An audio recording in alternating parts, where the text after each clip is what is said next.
thank you for listening in today. I've been looking very in depth into the 52nd for quite a while, and the whole campaign and looking at how they performed.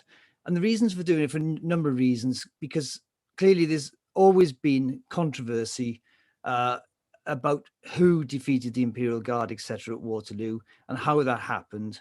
And other authors have actually made some claims about there being sort of campaigns to ensure the 52nd didn't get the credit they should do, etc. So I've wanted to really look into all of that. And I also felt that, as kindly been mentioned just now, that as an XRN officer, I don't have those regimental problems with the objectivity that many authors who write their regimental histories do, because clearly it's always very difficult to criticize your own regiment. So for that reason, let me just sort of let's go through the sort of information I have managed to find in short today, because clearly if I went through the book, you'd be here for the next 24 hours, and I'm sure you wouldn't thank me for that. So let's just start going through it. It was a renowned regiment. It obviously had become a light infantry regiment under Sir John Moore, and they got trained with other regiments of the 95th and the 43rd at Shorncliffe, etc., and then had a distinguished record throughout the entire Peninsular War, with one or both battalions there at different times. So it actually came into the campaign as already a sort of well-known regiment with a high reputation. And the fact that it was still then led by Sir John Colborne, that obviously helped as well, because he had quite a reputation as well. Now, the first thing I want to talk about is where the two 52nd battalions were to start with at the start of the campaign.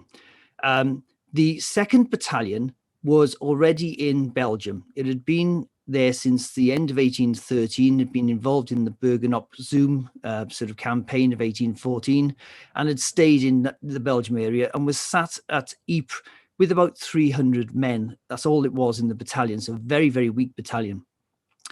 The 1st Battalion had been in Ireland for a while, and had actually, in January of 1815, had been sent to America.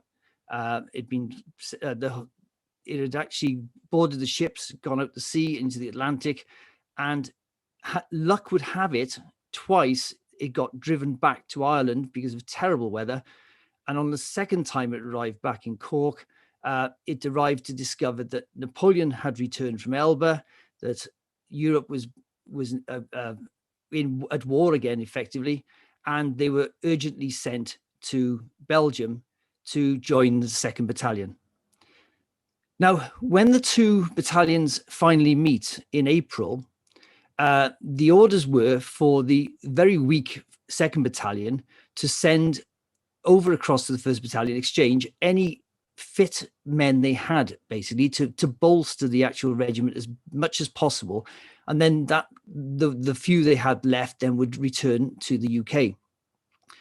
However, there is something very strange about this exchange, and it's the first thing I want to mention about this, a little different to what may be imagined. If you can see it on the screen here, I've shown that from the 2nd Battalion, one officer, a chap called Shaw, 9 sergeants, and 224 rank and file transferred as expected from the 2nd Battalion to the 1st Battalion to give it extra strength. However, 26 sergeants, 8 buglers, and 284 rank and file went the other way, meaning in fact that the battalion actually ended up being 80 men less than it actually had been before. Now, this is quite strange, particularly regarding the sergeants. Now, bearing in mind, all of these men had been actually declared fit to travel to America to fight in the war there.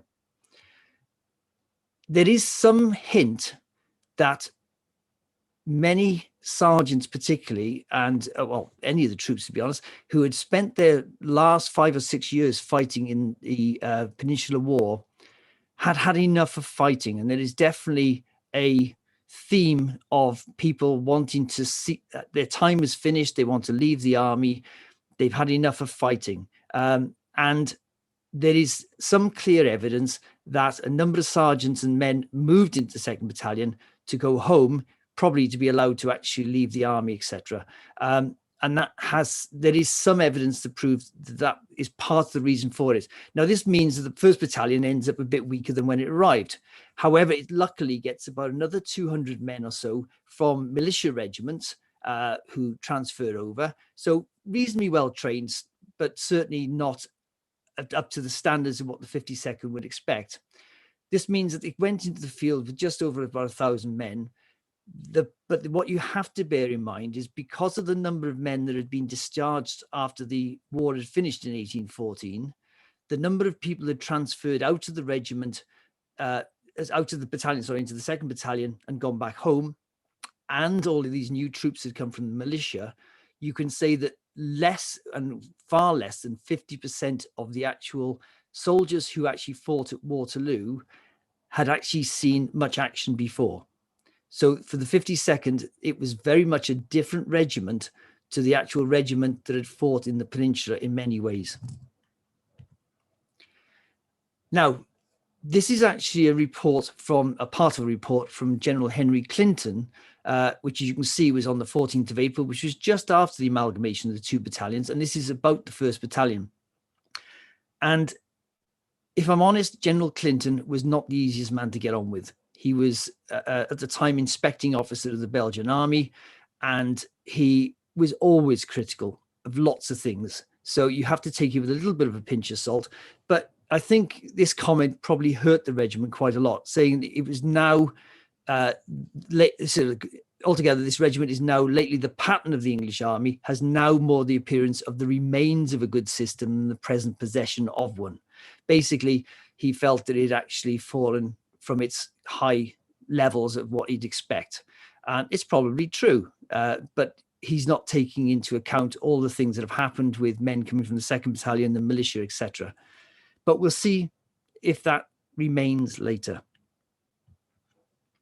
Now, let's talk about the Waterloo campaign as such and what happened to start with.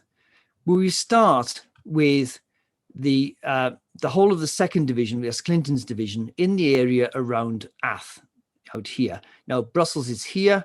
That is about 40 miles to give you an approximate sort of distance as to how far we are from there. And it's around 40 miles to Nivelles from where we are as well. That morning on the 16th, as we know, Wellington had only got information regarding the fact that Napoleon had actually invaded Belgium late on the 15th, around about 5 o'clock, 6 o'clock, and sent out orders at 7 o'clock in the evening for the troops to prepare to march. And then at midnight, he sent out further orders. Now, those orders that were sent out at 7 o'clock in the evening actually didn't arrive at Ath until about 6 o'clock in the morning. So the best part of 11 hours is about a 40-mile ride for a sort of messenger in the dark with not very good sort of roads in some places, etc. It's clearly is sort of the sort of time distance you have to take into account with all of these things. But once Clinton got the order, he ordered his troops to muster at Ath as early as possible. Now, he had the Hanoverian Brigade with him there. The KGL were set up in this area here. But Adams' Brigade, which the 52nd belonged to, were actually already up at 5 a.m. that morning because Clinton had ordered a day of training, doing sort of marching, etc., at a place called Quevercamp, which is just off the map over here. So they were up and ready to go, but they hadn't actually left their camp. They then receive an order at 5 o'clock to prepare to, sorry, at 7 o'clock to prepare to march. And at 10 o'clock, once Clinton has had the second order that came out at midnight saying that they need to start moving off now towards Enghien, which is here, that order gets to the 52nd at 10 o'clock. So they are now ready to start to march. However, they can't march because this brigade has one battalion down here at Mons, the 2nd 95th. They have to get the message. They have to also march the 16 miles back to Ath, which takes quite a while, clearly. And therefore, we get to midday. Clinton is starting to get very itchy about the fact that he hasn't marched at all. 2 of his battalions of the KGL are still up here somewhere. They haven't arrived, but he decides to march at 12, leaving behind Adams' brigade. He can't wait any longer. So they begin the march to Enghien. And it's only at 2 o'clock that the 2nd 95th catch up with Adams' brigade, and they all arrive at Ath at 2. Now that means they're already 2 hours behind the rest of the division on its route to Enghien. I did mention there's a couple of KGL battalions up here. They managed to meet on the march. But as soon as Clinton gets anywhere close to Enghien, he starts getting further orders, because Wellington's orders this day, he doesn't really know what's happening, particularly at this stage. He's actually just drawing the army together, and they're coming out piecemeal, the orders. So before he gets to Enghien, he's already been told to march to Braine-le-Comte, which is actually, as you can see, there is no major road there. They have to go through the country roads to get there, which are not in good condition. Adams' brigade managed to catch up by the time they get to Enghien, only to find out that they've got to march immediately to Braine-le-Comte. Now, they do manage to get about a 10-minute break. One of the officers actually says they managed to get a bit of bread and a glass of gin to keep them going. But as you can see now, they're obviously having to march. They've had to march at speed to catch up with the rest of the division, which they've managed to catch up with at Enghien. But they now are told they've got to march on immediately to Braine-le-Comte. They do so, and as a division, they manage to get here for 11 that night. So having been up at 5 in the morning, this is quite a march. At this stage, they think they're in for a rest for the night. But Clinton has already been told he has to be at Nivelles as soon as possible. So they're told to rest for 3 hours. They manage to grab a bit of food. Some of them literally fall asleep where they're standing on it's in the fields. They just lie down and fall asleep and try to get as much rest as they can. But literally after 3 hours, they're back on the march again and arrive at 7 the following morning, only to find out that a battle has happened the day before at Quatre Bras, which is about 5-6 miles away in this direction. So they have had quite a day, should we say, in just constantly marching, little food, little rest, and they hope that they're going to get some rest the following morning. None of it. They arrive at 7. Before even an hour is up, Clinton has had another order, initially to go to Quatre Bras. And he actually starts by sending the KGL brigade in that direction, but then gets counter orders because Wellington by this stage has found out that Blucher's army, the Prussians, had been defeated at Ligny here and had started to retire to Wavre in this direction. This was a preconceived plan. Both Wellington and Blucher had discussed what would happen if they had to retreat towards Brussels.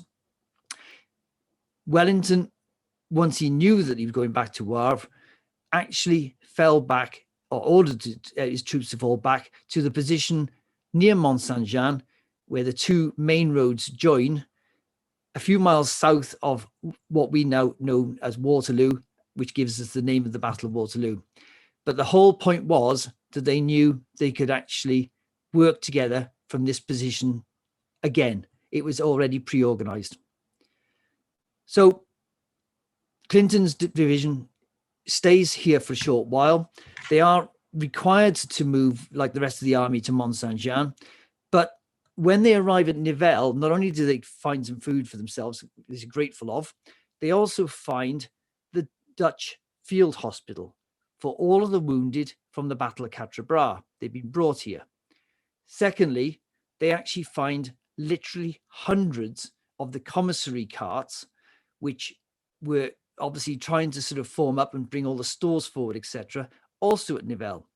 So they have the task of getting all those to move up this road back towards Mont Saint-Jean and beyond before they can leave. So they don't march till 10 o'clock in the morning, and they march very slowly up this road, protecting as best as they can all of these assets that are in front of them. They don't manage completely to do so because the French cavalry certainly probed up this road from here, while their main army marched up here chasing Wellington back through Genappe. These cavalry did manage to capture over 100 of the supply wagons, etc. So they weren't 100% successful in doing so, but they finally arrive happily, and sort of the rest of these obviously wagons had moved on, so they were not a problem anymore. They finally arrive in the area of Merbe, Braine, and actually that's around about 4 o'clock in the evening, allowing them some time to actually rest. However, for those of you who know anything about the battle, it had already now started to rain intensely, and they had to stay out without tents in the fields. Some managed to get into farmhouses, etc., but the majority just had to stay out in the fields and just bear with it for the whole night while it just absolutely poured down and the ground turned into an absolute bog. Now, before we get into the actual action of the battle, which I want to get into now, what I want to talk about is something that has quite an effect on this. Now, all historians for years have been looking at the muster rolls, and the muster rolls have told us who commanded which company. And there's been a general understanding that those companies were in that order on the battlefield. But we have been wrong. And if anybody wants the full explanation of this, I did about a 10-minute podcast for this for the Waterloo Association, and it's on their website, free to access if anybody wants to see it. I can't do that now. I'll literally mention a couple of details.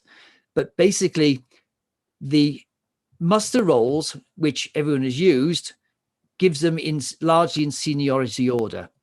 And as you can see, there are a couple of changes here because, for example, Captain Patrick Campbell and Robert Campbell were both on leave, not actually with their companies. So therefore, Charles Dawson's and John Cross, Captain John Cross, step in to actually command their companies at the battle. Patrick Campbell did manage to turn up at about 5 o'clock in the afternoon of the battle, and he was there for the end, and he got his Waterloo medal. We don't know where Robert Campbell went, but he certainly didn't come back to the battle. Lieutenant Matthew Anderson stood in for Robert Brownrigg. Now, Robert Brownrigg was actually out in Ceylon, or Sri Lanka as we know it now. He was actually sent out there, but he had managed somehow, although he'd been sent out on the staff, he'd actually managed to keep his company within the regiment, and he came back to it later. So, in fact, Matthew Anderson stood in. And Edward Langton stood in for George Young. George Young was actually ADC to Adam, who actually commanded the brigade. So we know basically who actually commanded the companies. But if you actually look at the records and actually read all of the different accounts, some of them, luckily, tell us who actually commanded which company and which company people were in. And these in the white are the actual companies they actually commanded on the battlefield. And as you can see, they don't bear a lot of resemblance to the here, because Patrick Campbell's company was not number 1 company on the battlefield. It was actually number 4, for example, which puts them in different positions. And as you can see, there are a couple of question marks on Love and Langton. I know they commanded either 2 or 3. I cannot prove it, which way round it was. And the same with Rowan and Chalmers for 6 and 7. With regard to the junior officers, these are the only junior officers I can positively, from all the different memoirs, identify which companies they belong to. Obviously, the rest, we have just no idea at the moment. There is no official paperwork that actually shows this, because the official paperwork does it by seniority, not by the actual physical companies they actually fought on the battlefield for. And therefore, when you see the line of battle underneath, with your number 1 company on the right and number 10 company on the left, obviously light regiments did not have grenadiers and light companies as such, because they were all light companies, so they just numbered them. So this is how they would have stood on the battlefield, with Diggles on the right and Sheddons on the left. That has an effect on what we'll talk about later, but I just needed to bring that to your attention because many histories written on the battle get this wrong. And a perfect example, which I'll mention shortly, is that Anderson, we know for definite, commanded number 5 company, is often incorrectly stated as having commanded number 10 company on the left. And it has a big bearing on what I say later. Now, we're talking about who actually we have got memoirs from and information from. Sir John Colborne wrote many accounts, but he wrote them many years after the battle. He said he never took notes. And actually, one of the problems with John Colborne is every time he wrote something different. Charles Rowan and Patrick Campbell wrote to Siborne or Cyborne. Lieutenant Gawler actually put his 5 penn'orth in the 1830s and got roundly shot down by people like Vivian when he tried to sort of make a claim for the 52nd. Ensign Young and Leake. Funny enough, all these 3 are relatives of Colborne. I don't know if you're aware of that, but they all were there.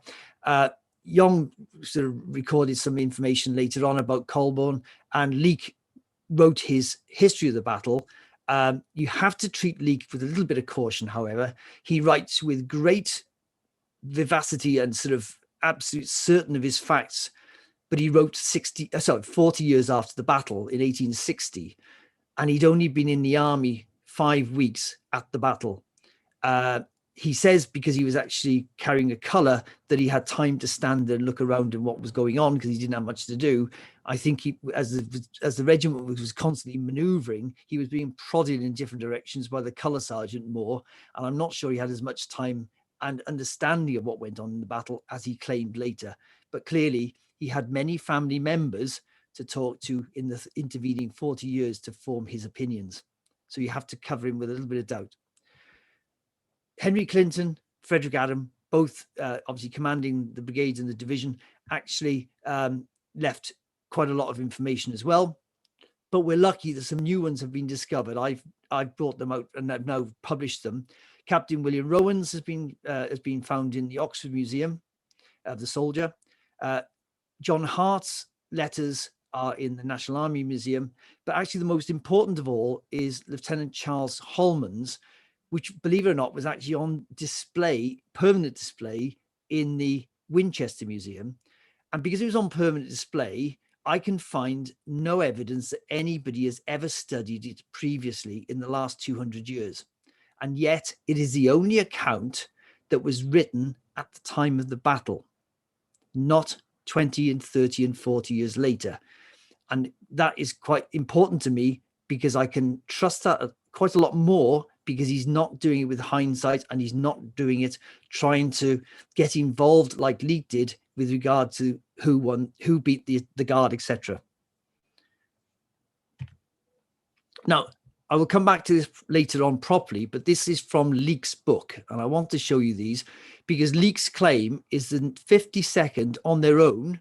Please note the 71st, and the 95th that were part of the same brigade, stay where they are, and the 52nd go out on their own, turn onto the flank of a single column of 10,000 men, he claims, of the Imperial Guard, and with the 1,000 men of the 52nd, defeat it completely.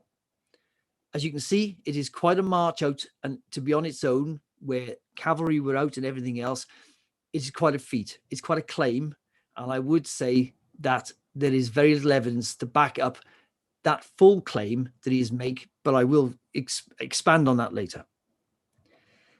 He also claims when the rest of the brigade do move forward, this is the 52nd crossing the road here against some squares, which we'll talk about later.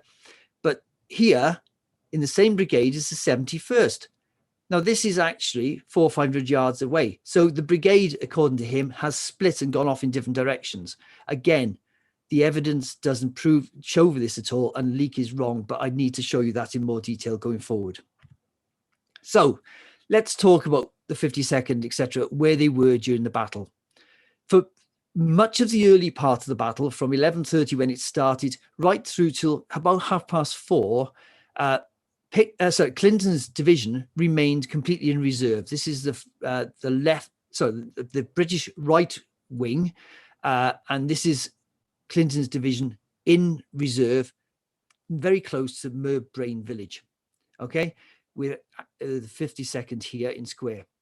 Now, they stood here all of that time, just taking the odd cannonball across from, which had come over the ridge and sort of struck, maybe got the odd soldier, but generally they were largely unharmed. However, at 4:30, they get called finally into action themselves. Now, a few things happen.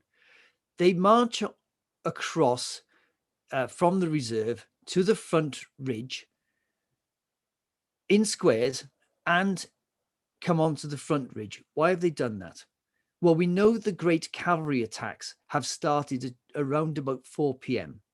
and they have been sweeping up this slope towards the artillery and to the actual squares behind. Wellington ordered the brigade forward to form on the forward slope in front of all of these troops. And why did he do that? It's quite clear that these are effectively breakwaters of squares, which the cavalry have to filter around. It's breaking up those great sweeping charges that were going up the ridge and over the ridge towards the squares. So he's weakening those cavalry charges. As you can see, the 71st is close to the orchard of Hougoumont. The 1st 52nd, 2 squares either side of the road, because it's such a large battalion. The 2nd 95th, which is only 6 companies, actually is another square up here. What is often forgotten is the 3rd Foot Guard, the 3rd Battalion of the 1st Foot Guards also comes onto that ridge and extends it further, this line of squares. The 3rd 95th I've got shown in the background here. There's only a couple of companies here. They couldn't obviously form square themselves. They just hung around in the back of this square of the 52nd, and whenever the cavalry came near, they ran and laid under the bayonets or whatever and just kept out of the way, basically. You will also notice that the KGL battalion of Clinton also comes over the ridge and actually supports the 3rd Foot Guards, that's the Scots Guards, in retaking the orchard. In fact, the 2nd KGL actually go into the orchard and help them hold it. And it's quite noticeable that not a single Scots Guard ever mentions the 2nd KGL coming in there to help them. They do it on their own, according to them. Now, let's get to the final attacks of the day. Sorry, there was one thing I should mention about this. I should go back to this for a second. From about 4:30 down here, clearly these squares, when the cavalry are not attacking them, are a great target for the French artillery over here. Wellington, seeing that, actually sends a messenger to Colborne saying, if you feel that the brigade needs to retire behind the ridge again for safety, then do so. Colborne answers, it's okay. We're actually in a dip here and the artillery are not really striking us. They can't really see us directly in line of sight, and we'll stay on the slope. If you read the memoirs of anybody that was in the 71st and the 2nd 95th, they were being pummeled to death by the artillery because they were very clearly observable by the artillery. They took quite a number of casualties at this point. Didn't obviously know about Colborne's brave statement, but probably wouldn't have thanked him afterwards for having them left them out in such a dangerous position for so long. However, getting on towards 6 o'clock, the cavalry charges are breaking down, and Colborne eventually brings his troops back in line just on the crest of the ridge, behind the crest of the ridge, alongside to the right of the guards. Now, I want to go into the guard attack at the end of the day. Now, obviously, I go into this in huge detail in the book, and I've looked at every single available source there is, many that have not been available before. And the French and the British accounts can largely be brought to some agreement. Now, we can never be 100% certain about this, but this is the nearest I have found. And all the evidence I've found for the last 5 or 6 years has confirmed it rather than actually weakened my case. So I go with this at the moment. Napoleon himself admits that there were a number of attacks by the Guard, and they were ill coordinated because he was so desperate to get the Guard attack to happen, because he'd already had the Prussians attacking Planchenoit over here in his rear, and was worried that he had to at least beat the British quickly, so at least then the Allied army quickly, so that then he could turn on the Prussians. Because of this, he admits that he actually sends his Guard in ill-coordinated groups, and every French witness that I've found says exactly the same thing, and most of the Allied accounts agree to something similar. They don't all exactly agree, but there's a general theme, and the theme is that the first attack was of just chasseurs, 2 regiments of chasseurs but that means 2 battalions of each, so it's 4 battalions in total. This attacked just to the left from the French side of where the Lion Mound is now sited here. And this plateau area actually extends, there's like a ridge that extends down this way here, forming a ridge line between what they call the 2 valleys. So this is, the ground drops away this side and the ground drops away this side, which means that from this point, just in front of the Lion Mound, you cannot see what's happening either side of that little ridge. And if you've walked the actual battlefield, or if you ever do walk that battlefield, please do actually walk this lane and see that ridge. It is so important to understanding this. The chasseurs attack and are defeated by the First Foot Guards, the British First Foot Guards. There is generally no doubt of this if you actually read all the accounts. They were partly helped a little bit by Halkett, or at least they claim they did, but certainly it was defeated by them.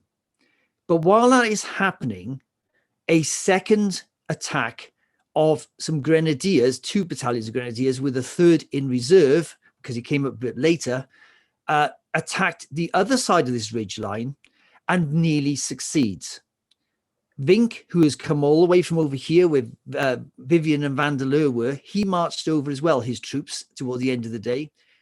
Vink's, Kielmanseg's, Cruz, they all buckle under this attack. And it's quite clear, even part of Halkett's brigade actually starts buckling, and a number of these troops, including some of, certainly of Vink's and Kielmanseg's, starts retreating off the field and have to be turned back later or stopped near Mont Saint-Jean.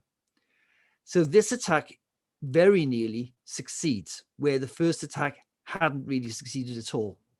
But clearly, the Guards and the 52nd would have no idea about this attack at all. With all the noise and the smoke of the battle, etc., they have no idea. This attack is defeated by Chass's men arriving, that's Detmer's troops particularly, and Kramer's guns, who come into the front line in this area here and actually push it back. Now, one of the things I want to say is that the Foot Guards obviously have been given the name of Grenadiers because they defeated the Grenadiers of the Imperial Guard. Now, one of the confusions about that is they know they beat the Guard, but they don't know which bit of the Guard they really defeated. It's almost certainly the chasseurs. But if I just show you these 2 pictures here now, this is a Grenadier on the left. This is a chasseur on the right. Now, the big thing that will actually tell you there's a guardsman coming at you when he's actually about 100 yards away is actually the fact he's in a blue greatcoat. French line infantry wore grey. Second thing is they're wearing what we would call a busby or a fur hat. The little differences where they've got some green on the epaulets against red only on the Grenadiers, etc., really wouldn't come into effect at that distance. And even the fact that the Grenadiers have a brass plate, which the chasseurs do not have, I believe is not that noticeable, because clearly, although in this picture it would be quite clear, I have to say when I've seen actual busbies that are retained from this period, that is largely covered by all the fur hanging over. And in fact, I think at 100 yards, I think you'd actually have great difficulty in identifying which of these two you actually did defeat. They just look like old guard to you. Now, we've talked about the attack on the second attack here, which drives this lot away here. Maitland's troops, this is the first foot guards, drive the chasseurs back off the hill and down the slope. And Maitland's troops charge down the hill after them with the bayonet. However, as they actually descend on this forward slope, some of their officers admit another column, it's a second column on this side of the field, appears. Now, it can only be the second of the 3rd Grenadiers, which was in the area of the wood here, and the 2 chasseur battalions that were close by, one of which was commanded by Cambronne, the famous Cambronne. Now, these troops state a few things. Some of them claim they made their own attack towards the Lion Mound area. Others say we went forward to actually cover the retreat of the chasseurs. But in either way, this new column coming towards Maitland does actually cause the Guards quite a problem. They suddenly realize they've got a new column coming and they're disorganized, obviously having made this bayonet charge down the hill. Some of the Grenadier officers admit that they actually had to return to the top of the hill as fast as they possibly could and reform. So they've gone back over the ridge line and actually started to reform themselves, expecting another attack. It is this point, I believe, from what was all the evidence has come out, is where Adams' brigade now sees this column coming towards them, towards this area, and actually moves forward to actually engage it. Now, we know that Adams' brigade moves forward, the 52nd with Colborne leading it, and he effectively turns nearly 90 degrees with his troops, so they're actually facing the flank of these Guard going forward. Now, in doing that, clearly the first thing that happens is the 2nd 95th, who are on this side of them and have got a very small turn to do, are really virtually in place straight away. So they're virtually in line with them and take part in this. The 3rd 95th and the 71st, who have got to swing around a lot further, take a lot further to actually, lot longer to actually join. They don't join until about once they'd actually crossed the field to this position here, but I'll talk about that now. Now, Colborne says quite clearly, I ordered this myself. And it's not a rare occurrence. This has happened as early as the Battle of Maida in 1806, where troops had actually swung onto the, by turning 90 degrees onto the flank of an attacking enemy and actually defeated them by doing so. Colborne had been there, he'd seen it happen. So he had ordered it. However, to claim that he did it all on his own is, even he admits in some of his later letters, is pushing it a bit, because within a minute, he says, of me ordering the movement to start the swing 90 degrees, he receives an order from Wellington to do exactly the same thing. So Wellington has thought about it as well and has sent a messenger to order it to happen. Now, because there's only a minute or two in it, it's quite possible that Wellington thought that that Colborne was reacting on his order rather than doing it on his own back. There's no way of knowing, but what it probably means is that Wellington probably just genuinely thought that the movement was occurring because of his order. He didn't think too much about it beyond that. All the other general officers in the area were there. General Adam actually sends somebody to ask what Colborne's up to and approves it. General Clinton is there and orders his Hanoverian troops to move from the area they were in, this crossroads area, to support this as well. Unfortunately, the messenger, having given the message to the Osnabrück battalion, gets killed, and therefore the rest of them don't get told the message. General Hill is also there, and he is in this area, but unfortunately in the firefight at this point in time, his horse gets killed, and he actually disappears onto the floor, probably winded, knocked out, possibly for a short while. And even his ADCs don't know where he is and think he's dead. So he's out of the running. But where is Wellington? Wellington, who has ordered this, was apparently with the 2nd 95th, just behind them. So there are lots of commanders around this area, see what's going on and approve of it. But clearly Colborne made the decision initially, but there's lots of people who could have stopped it if they didn't agree with it. Now, having turned to face the actual guard, the guard apparently opened fire from this flank and caused the 52nd claim, and without counting numbers, up to 150 casualties this time. So it's quite a heavy fire. Colborne, on the other side of the coin, actually only allows his first couple of companies to turn to open fire and just probably don't take that many of the guards out, but immediately orders a bayonet charge. And they go in without actually firing at all. This movement, however, on the flank of these guards causes them to break and rout, and they fall back across the fields towards La Belle Alliance, around about the same time as Detmer's troops are forcing the other grenadiers, which had attacked this side, to fall back through the orchard of La Haye-Sainte. Now, this is a bit of a complicated one, but it's very brief in a sense. Detmer's troops continue to force them through, and Adams' brigade has now moved over this way, just to the south of La Haye-Sainte, and then crosses the road around about the point where there's the intermediate ridge, if anybody knows the battlefield, where it rises, and on the road itself, there's quite a big cut in here into the earth. They cross at that point and then travel down this side of the road towards La Belle Alliance. The Osnabruckers, who have actually been ordered to come across, carry on in this direction and actually arrive at La Belle Alliance about the same time on the other side of the road. But what it means also is that this part of the battlefield has become quite open. And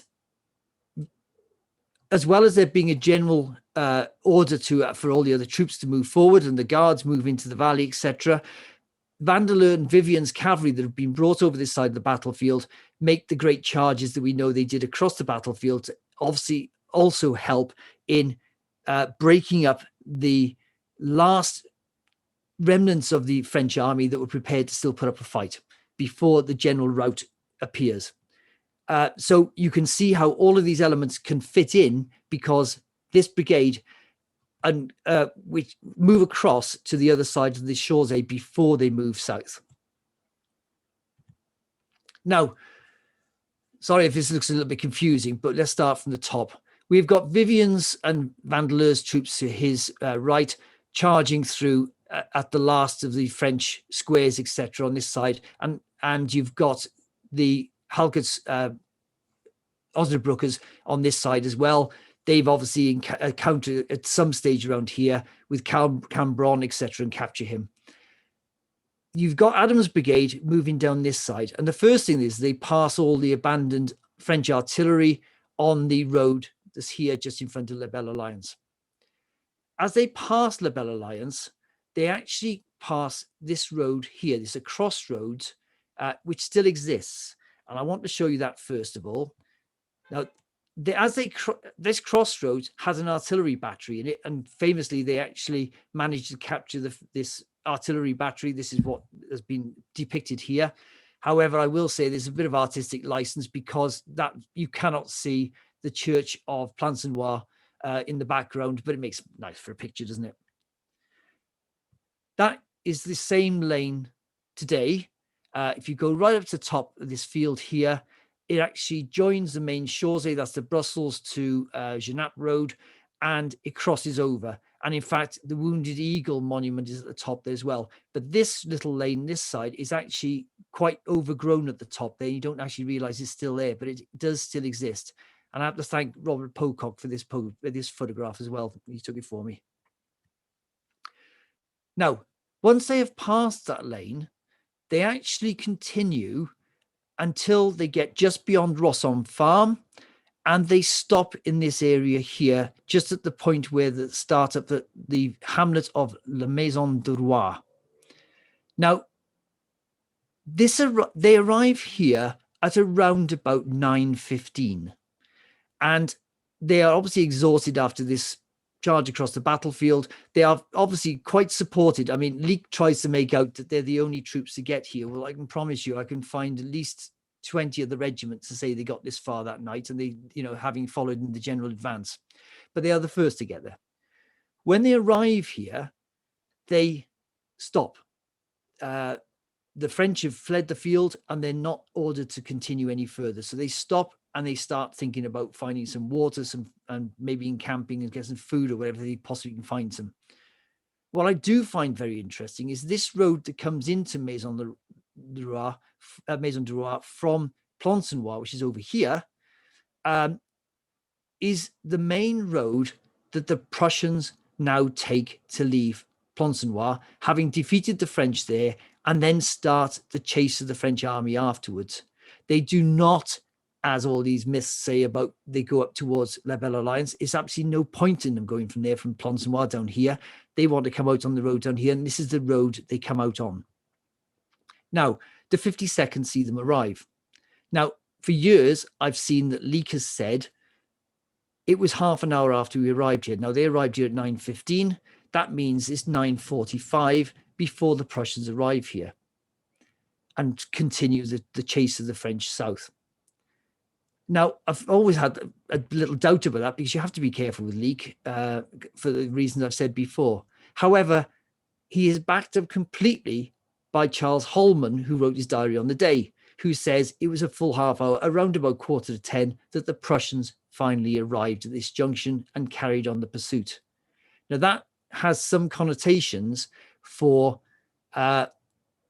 who defeated who and who won the Battle of Waterloo. But it is clear, and I won't get into that in great detail now, but what I would say is that it is clear that the Allied advance had got as far as Rossomme well before the Prussians actually came onto the Chaussee and continued the pursuit. Now, there's a couple of things I want to mention here. Now, don't try and read all this now. It's in the book if you ever decide to buy it. But what I want to show you here is the number of casualties by company. And as you can see, it varies only from about 7 to about 14%. And it's Anderson's who is actually the one that gets the majority of the casualties. He's the one that gets sent out as skirmishers against the Guard near the end of the battle. And I'll talk about that again in a minute now. But as you can see, there's not a great discrepancy in the numbers between companies. It's quite even. Now, this has an effect on this thing here, because Leake and Gawler claimed that when the 52nd advanced against the Guards, they were in 4 deep line, which had been ordered by Wellington. But he says it was organized by the fact that the left wing was put behind the right wing. So you get your 2 deep line of 1 to 5, and then you get your 2 deep line of 6 to 10. That would make sense. However, both Colborne and Rowan, who were actually the colonels, both say, no, that's not what we did. We actually ordered each company to form 4 deep themselves. So half a company behind the other half a company in line, therefore making you 4s. So they kept their numbers. Now, there are 2 reasons majorly that I want to say that I now believe Colborne and Rowan. The first reason is that if Anderson, which we know was sent out to skirmish with the Guard and to actually keep their attention while the rest of the battalion got into the right position to attack, if it was in this formation, Anderson would have been the pivot company. Well, you don't take your pivot company out to actually do the skirmishing, because who's then going to organize the actual proper pivot of 90 degrees? The other thing is, if you look at the casualty rates individually, you will find that, for example, number 2 and number 3 companies have less casualties than number 7 and 8. Now, that would indicate that, again, they formed in this formation, not like this, because it's more difficult to understand why the rear ranks, if it was this way round, would have received higher casualties. It's not completely foolproof, but that's where the evidence is pointing. I'll only mention very briefly something else I want to mention about the regiment, because I've mentioned slightly about Clinton not being happy with the regiment before. And there is a question about discipline with this regiment. Not alone, however, I would say, in the Waterloo campaign.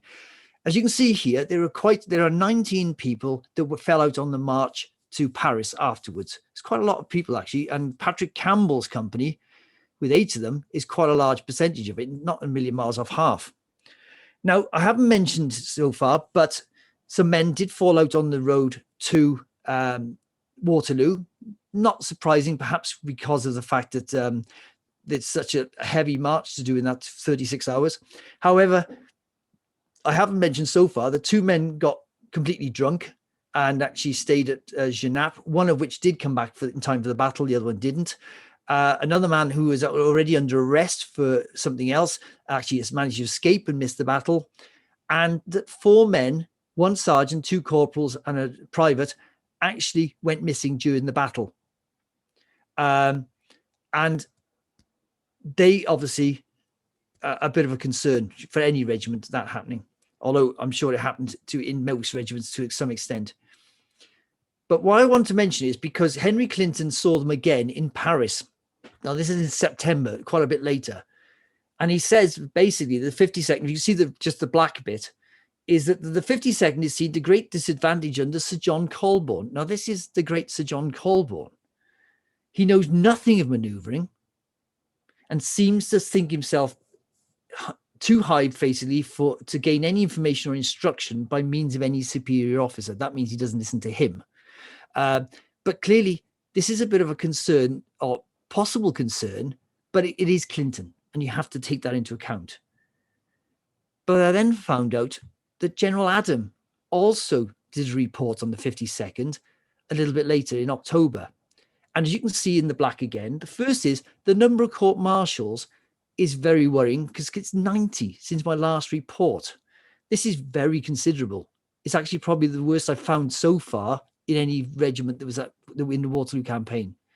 He also says Sir John Colborne governs his regiment with a firm hand, but has an inclination to deviate from established rule, and a desire of independence of his superior officers is perhaps one of the causes why a sort of exclusive spirit exists in the battalion.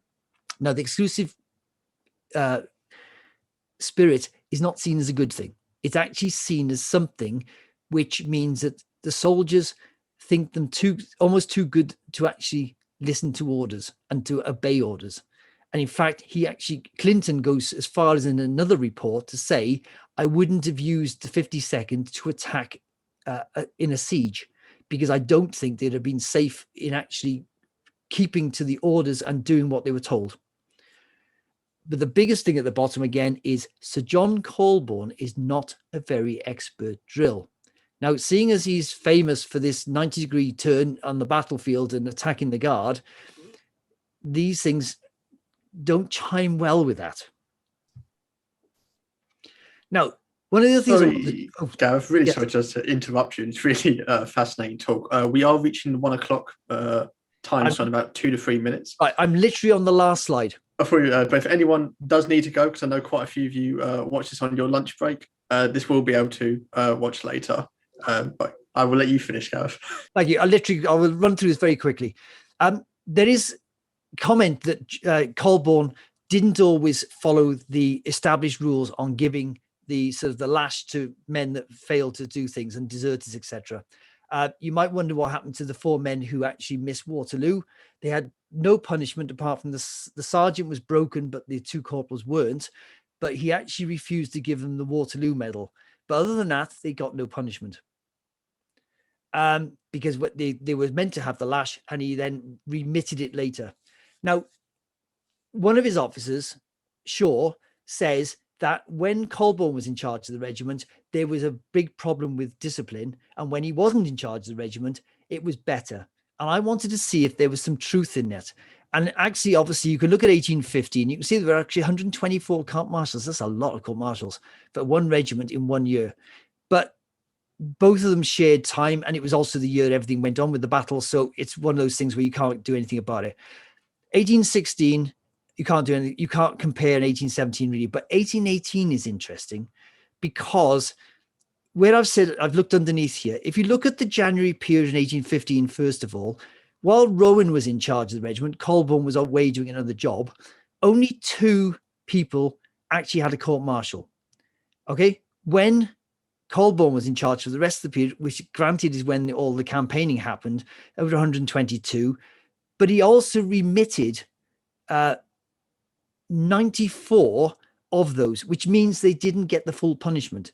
And this is what Shaw was saying, that they didn't get the punishment and then they reoffended because of it. Now, the one time we can look at it very clearly and look at an honest statement of they were in the same sort of place for the whole year is 1818. And in the first half of the year, Rowan was there again. Colborne had gone off on his travels around Europe. And there were only 7 court-martials, of which 2 were remitted only, which means that most of them got the full number of lashes they were meant to get. As soon as Colborne turns up in the second half of the year and nothing else is changing, 26 men get court-martials and he remits 22. So there is some evidence that Colborne's easier regime, it may not sit happily with us now today, thinking we don't agree with the lash at all. But at the time, there is some evidence to prove that the lash kept the soldiers in line. Now, as a final page, I'm going to say, I have tried to explain that the 52nd had its problems, but did do something special at the Battle of Waterloo. Yes, they were cheated of some of their sort of renown after the battle. Yes, the Guards got all the praise, but there are reasons for that, which I've explained in the book and I haven't got time to go through into here. At the end of the day, was their part in the battle downplayed? It was, but it wasn't done intentionally. Unfortunately, because of things that other people did, not Wellington, other people in London did, giving all the praise to the Guards in Parliament, etc., that in fact, that's where all the actual praise went, and they were turned into the Grenadier Guards as we know today. So yes, they weren't given the just regards they should have had, but they were still one of the finest corps that was available and did very well in the Waterloo campaign. Thank you.